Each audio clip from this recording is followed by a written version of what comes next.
So how many, you kind of touched on it a little bit, how many projects do you see that are related to infrastructure?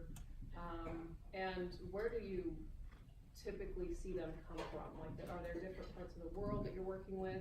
And I'm also curious how many are like, because you also mentioned that Utah has a really good, you know, talent here. And so I'm curious how many are here as well. Yeah, so the question, there's two questions. I may not be able to give you a great answer, but I'll do my best. First was sort of where are we seeing efforts around infrastructure and blockchain? So literally where in the world geographically, and then also talent pool here in Utah. So the best group that I know of utilizing this is called the Build Coin Foundation, and they're out of Switzerland. But they're all Americans. There's a whole sort of community of people that have gone to Switzerland due to regulatory issues and legalities, and they're looking at using coins to build, you know, literally pipes and bridges and ports. You know, we're talking physical infrastructure, not internet infrastructure. And it's a hybrid of sort of a not-for-profit initiative, and they're trying to just basically utilize the efficiencies of this new framework to decrease costs in that world. So that's one group. You're seeing a lot of discussion in the MENA region around using, you know, they have a lot of capital. The question is how they can build better transparency in that part of the world. China has essentially moved in on Africa in a massive way, and they're building a huge amount of ports, and they are not pushing this technology at all, so you're not seeing as much in terms of infrastructure in Africa. You are seeing more in the fintech infrastructure. You have a lot happening in the eastern part of Africa around financial innovation, a lot of blockchain adoption, and there's a cluster in South Africa as well. Not as much in West Africa, but East Africa and the southern tip. Latin America is behind the ball. You're not seeing a lot of activity happening there to be blunt. And then here in Utah, I mean, bluntly, I live here in Utah, but most of my brain is in San Francisco and New York. But I do know, I just took a tour of Kiln, I'm just telling a story, and I'd say 2/3 of the companies that I met walking through the hall were doing blockchain companies. And I think there's an interesting underappreciation of the quality of the talent in the tech world here in Utah.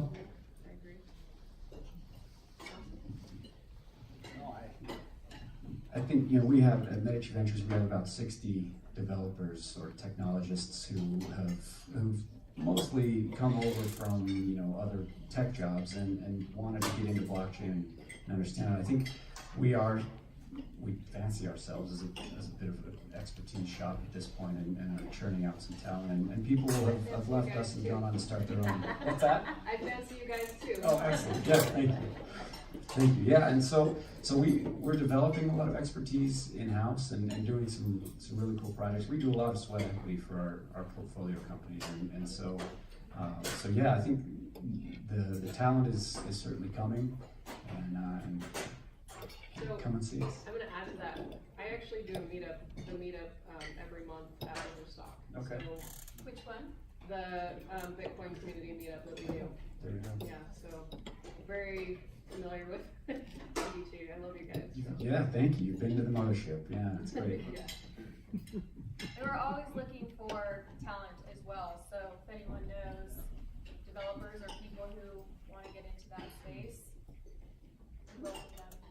Small bit.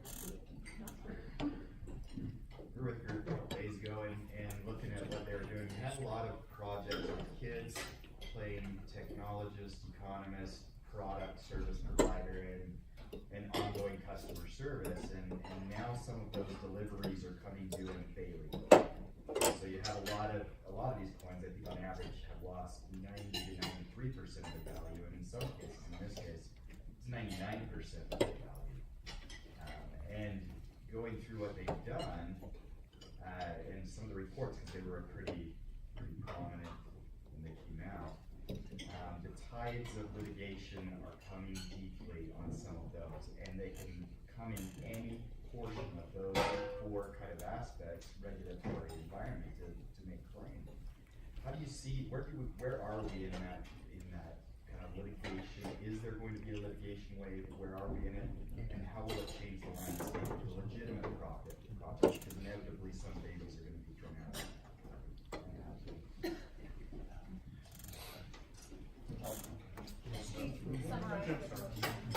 Yeah, so the question was, given that a lot of the the coins that have been issued have lost a lot of their value, in some cases, almost all of their value, where are we in sort of the cycle of litigation to pursue claims against those companies? And I mean, I think the answer is that it's already started from kind of two different directions. One is from the plaintiff's bar, right? If they think they can get money back from somebody, that's primarily gonna target, you know, where there's money left over. So if these companies have essentially raised money and then spent the money, then that may not be a very deep well. So I don't know that you'll see a lot of activity, you know, from the plaintiff's bar in those areas, because the attorneys basically wanna go after, you know, the pockets, exactly. But from the regulatory side, you're gonna see increasing numbers of enforcement actions. Being a regulated entity, we're subject to FINRA exams, SEC exams, et cetera. And we had the SEC in last year doing a once in every 5-year kind of cycle. And because we're involved in blockchain related securities business, we had a special examiner who was the SEC crypto blockchain exam guy join the exam. And at the end of the exam, he said, you know, there are frauds in things that the SEC's known about for 2 years. And because of the lack of resources and the need to prioritize, they just haven't gotten to everything yet. So the fact that you're not seeing a huge amount of enforcement activity shouldn't sort of lull anybody into an idea that the SEC and the regulators somehow aren't aware of what's going on or don't care or anything like that. They care very much. They're very much engaged with the regulated industry and trying to put forward rules. I always kind of chafe a little bit when people say, oh, the regulators are stupid or there's no structure or anything like that. There is a structure. The regulators do care. They're very smart. They're very engaged. But there's just there's a lot going on, and this has been a tremendous explosion in activity, and I think we're, you know, if to use a baseball analogy, I think we're, you know, probably in between the first inning, you know, and the regulators are just getting going. Yeah, amen. I think the other thing is that they're still trying to figure out what are these things. So CFTC wants them. OCC wants to regulate them, SEC wants to regulate them, and there's just a whole discussion around the legal definition of a cryptocurrency, legal definition of a security instrument. It's still sort of fuzzy, and you have a lot of sort of internecine squabbling, would probably be good. Sorting it out is probably a better way of describing it in terms of the regulations. But yes, there will be some litigation, and I'll give an example. One firm raised $400 million in ICO. Within a week, that money was in about 16 different countries. And that was then scattered into multiple different holding companies in multiple domains. So they were expecting a wave of litigation, and they basically got their cash out of jurisdictions where they thought they could be sued almost immediately. And so that is happening. So yes, you're gonna see a lot of plaintiff bar activity happening, but the regulators are coming. I actually know the SEC has hired in the last couple of weeks a couple of very technical experts, so they're staffing up their cryptography and their computer science expertise. They are building a bench of expertise as you go after this stuff. Are there questions that anyone else? Yes, Joel. So, with assuming the blockchain, the underlying cryptographic technologies solved, let's assume that. How do you protect ignorance? If the blockchain technology itself is secure, then like with wallets, digital wallets, that's where attacks are being made because it's weak. So like with land, you can go in and you can say, okay, digitize that stuff, but who controls digitizing it? And how do you prevent that from Okay, so to summarize your question, let's assume the underlying technology of the blockchain is solid and no issues. How do you protect the endpoints? Is that fair? I'll take it for securities. I mean, so there's one aspect that we haven't spent a lot of time talking about, although different people have kind of alluded to it and it's been referenced, which is this idea of on-chain versus off-chain, right? So if you make the assumption that things are secure once they get on-chain, you still have an endpoint problem, or what we sometimes call an on-ramp and off-ramp problem, which is how do you get the physical asset onto the blockchain? And when people talk about putting beef in the blockchain, they're not physically digitizing a cow, right? They're digitizing a record. And so someplace there's a trust authority that is making that connection between the real world asset and then the digital blockchain asset and making that connection. So in the securities business, this is a huge point of debate, right? Because there's an element of the crypto world that is kind of anarchist, decentralized, anti-government, anti-regulator, anti-incumbent firm, and they want to do everything in a decentralized way. They want the banks to be out of business. They want to do everything kind of very decentralized and purely on-chain. But that's not really that practical, because if you think about how securities transactions are done, you need lawyers, you need accountants, you need tax people, you need record keepers, right? And so our approach has been to say, well, let's try to bridge that gap through the record keeper of the share table, which is either the transfer agent or the corporate secretary. And then you're back into making the connection between sort of the real world legal establishment or record keeping establishment and the blockchain. Other people are taking different approaches. They're saying, well, we'll create the digital ledger itself in the blockchain, and the tokens themselves are securities. So there's a little bit of a, it's not quite a religious war going on within the crypto community, but there's certainly different points of view. I think the answer is there's opportunity there, to drive that input, the point of input onto the blockchain further down the line, So take, for example, we have a portfolio company called Grain Chain that's, I think I mentioned it, but I don't remember already. But they track farmers' production, and as soon as they gear up their trucks with internet-enabled sensors, and as the trucks load out at a silo, they then register the weight and take it to a processing plant, unload, and that is all registered on the chain, and the farmer gets paid pretty quickly. But there is that input problem of the farmer getting it to the silo, right? So I think there's opportunity to drive that input further down the line through drone technology or something where the farmer has to show that he's harvesting that grain and putting it into the silo. There's definitely opportunity to drive it down. I'll give you a low-tech and a high-tech answer. So I work with my World Bank. We're looking at sustainable farming and sustainable sourcing.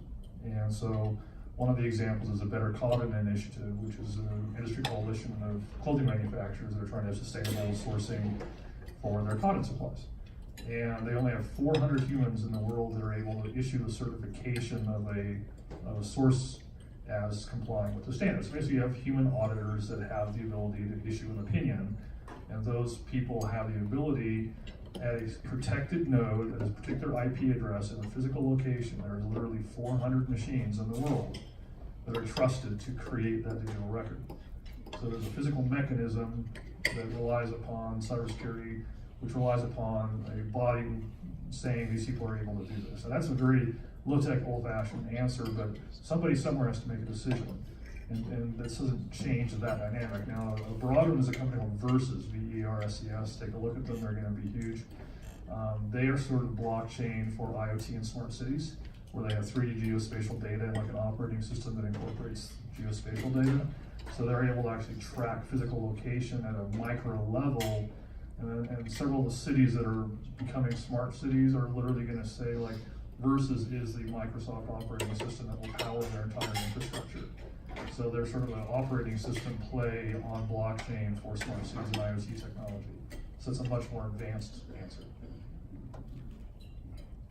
Do we have other questions? Yes, David. It might be kind of related. I know blockchain is more than just currency, but this is kind of a currency related question. Blockchain, the cool thing about it is being decentralized, it does take effort to actually encrypt and decrypt and handle these transactions. But the way I see it is, if I give you $1, it doesn't take any more work to encrypt and handle that transaction than if I give you $100,000. And I like to see how I'm kind of a fan of paying for value according to the work that's done. If it doesn't take any more work, for example, why would I pay 2.9% on that? At $100,000, that's a lot of money versus $1. Is there a potential to have some disruptive business models in the financial world because of that kind of concept? Okay, I'm going to attempt to summarize on that. You're a big fan of the amount of work that goes into something. So $1 versus 100,000. You don't want the transaction to be exactly. I'm saying that takes no more effort. Correct. Sorry. Process. No more effort. Right. So will there be disruptions around that in the future? Well, because right now we pay a percentage. Could there be a business model difference that occurs where we're not doing that anymore? I hope so.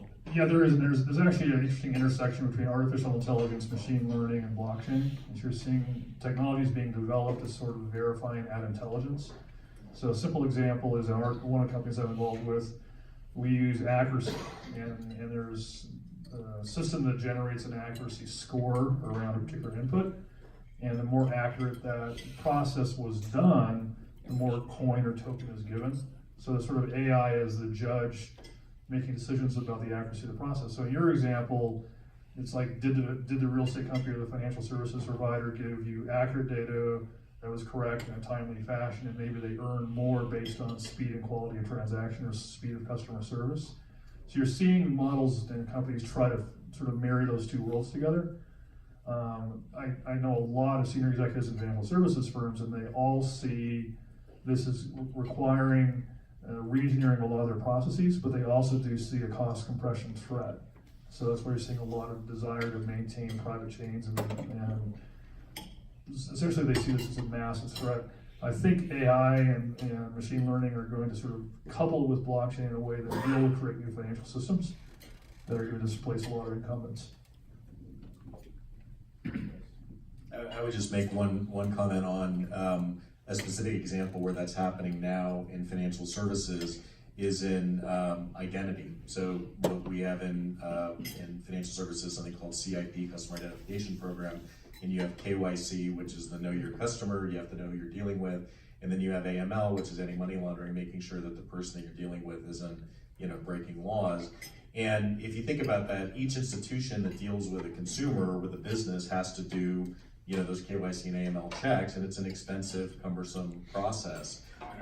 Imagine a situation where you have self-sovereign identity, where you're encoding your own information in your own token that you monitor and maintain. So nobody else has your information, you have your own information, and where it's been validated by some sort of a trust authority that believes that when you move that information on chain, that it can be trusted, and you can decide to make that information available to any financial institution that you want to deal with. You've just compressed the cost of that KYC AML process, considerably. Now that's not such a big savings in the US because it costs about $1.50 to do KYC on somebody, in the US. But if you're in Asia, that cost can be 50 or 100 times higher. If you try to go open up a bank account in Hong Kong, it could take you 2 months to go through the KYC process, especially if you're trying to open it from someplace outside of Hong Kong where there's no identity system that is widely accepted. So that's a very practical example of where those costs will drop directly down to the bottom line for consumers.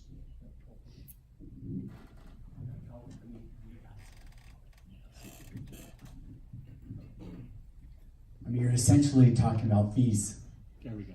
I mean, this is what a lot of the financial institutions, they don't want those to go away. That's where they make the money. But you start to look at, Richard brought it up earlier, Bitcoin, when you start to talk about an infrastructure that takes that much power and to do validations, that's something it's very hard to get those fees down. But if you start to look at a very eco-friendly, more streamlined type of system, then it really can bring all of those down. I mean, I look at Nasgo, I look at AmiPay, you know, it's 0.01 NSG, and if you can send $1 and you can send $10 billion. Yep. It's 0.01. That's like a penny. So when you start to talk about fees, because you're cutting out middlemen, it's just going directly. You're right on to where a lot of the cryptocurrency, a lot of the companies are starting to say, hey, why can we not open this up globally, and why can't we bring those fees down?